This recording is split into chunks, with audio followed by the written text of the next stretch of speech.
This is the Lone Crater YouTube. We hope this video helps. You start now by disconnecting the negative battery terminal to protect electronics. Once done, remove only the necessary dash screws, label them so reassembly is error-free. Make sure to pull the instrument cluster forward just enough to reach the back, do not force it. You want clear access to the RPM gauge connector and the cluster ground. Inspect the wiring for obvious damage and the tachometer connector for corrosion. If you see green or white residue, that indicates oxidation that needs cleaning before testing. You now test the signal and ground with a multimeter. First confirm chassis ground continuity and then backprobe the tach signal wire while cranking. Expect a pulsing DC waveform. If readings are inconsistent, unplug and spray contact cleaner into the connector, then use a small brush to remove corrosion.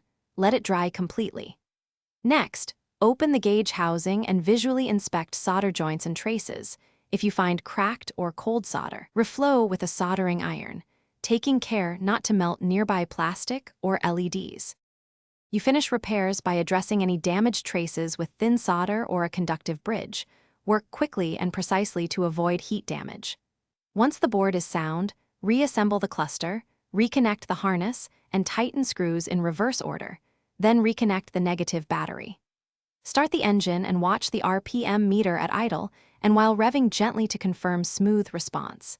If it still jumps or stays at 0, make sure the ECU tach output is present by testing with a spare working cluster or using a diagnostic scale. Thanks for watching. Consider subscribing if we helped you.